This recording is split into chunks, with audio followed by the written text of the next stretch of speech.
বৌদ্ধ ধর্মাবলম্বীদের দ্বিতীয় বৃহত্তম ধর্মীয় উৎসব শুভ প্রবারণা পূর্ণিমা ও কঠির চিবরদান আজ। পার্বত্য জেলার বৌদ্ধ বিহারগুলোয় নানা আচার আয়োজনে পালিত হচ্ছে এই দিবসটি। বৌদ্ধপাড়ায় উৎসব মুখর আবহ, চলছে রথ টানা ও ফানুস উড়ানোর প্রস্তুতি। আত্মশুদ্ধি অর্জনের মধ্য দিয়ে অশুভকে বর্জন এবং সত্য ও সুন্দরকে বরণের আয়োজন প্রবারণা। মহামতি গৌতম বুদ্ধ নির্বাণ লাভের পর আষাঢ়ী পূর্ণিমা থেকে অশ্বিনী পূর্ণিমা তিথি পর্যন্ত ৩ মাস প্রবারণা ব্রত পালন করেন। সেই থেকে এই ৩ মাস বৌদ্ধ ভিক্ষুরা মন্দিরে মন্দিরে বর্ষাবাস পালন করে থাকেন। খাগড়াছড়ি জেলা সদরের বিভিন্ন বিহারে বৌদ্ধ ভিক্ষুদের নিকট পঞ্চশীল গ্রহণের পর বুদ্ধ মূর্তি দান, সংঘদান, বর্ষাবাসের চিবরদান এবং স্বধর্ম শ্রবণ সহ নানা ধর্মীয় আনুষ্ঠানিকতায় অংশ নিয়েছেন বৌদ্ধ ধর্মাবলম্বীরা। পুণ্যানুষ্ঠানে ভান্তেরা ধর্মদেশনা দেন এবং দেশ ও জাতির মঙ্গল কামনা করেন। বুদ্ধ মূর্তি দান এসব দান করার জন্য আমরা বিহারে আসছি। আজকের দিনটা সকলের জন্য মঙ্গল কামনা করছি।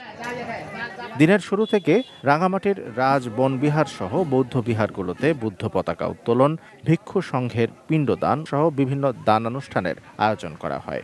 দায়ক দায়িকাদের উদ্দেশ্যে ধর্মীয় দেশনা প্রদান করেন বভন্তের প্রধান শিষ্য প্রজ্ঞালঙ্কার মহাস্থবের। প্রার্থনা করি আমাদের দেশের সকলেই ধার্মিক হোক, সকলেই জ্ঞানী হোক এবং নীতিপরায়ণ হোক। গৌতম বুদ্ধের সম্মানে রাতে বান্দরবানের আকাশে উড়িয়ে দেওয়া হবে শত শত ফানুসবাতি। আর আগামীকাল মঙ্গলবার সন্ধ্যায় বান্দরবান শহরের উজানিপাড়া, মধ্যমপাড়ায় আয়োজন করা হবে রথ টানা উৎসবের। এই উৎসবকে ঘিরে আনন্দমুখর এখন বান্দরবানের মারমা পল্লীগুলো। 400-500 ফানুস বানাইছি রং বেরঙের। আমরা উজানিপাড়া খেয়াঘাতে উৎসর্গের মাধ্যমে অনুষ্ঠান সমাপ্তি হবে। প্রবারণা উৎসবকে ঘিরে নিরাপত্তা ব্যবস্থা জোরদার করা হয়েছে বান্দরবানে। নিরাপত্তা পরিকল্পনা যেটা হলো ভেন্যু ভিত্তিক থাকবে, পাশাপাশি মোবাইল পেট্রোল টিম থাকবে, এর পাশাপাশি সাদা পোশাকধারী গোয়েন্দা নজরদারি আমাদের এই প্রোগ্রামে থাকবে।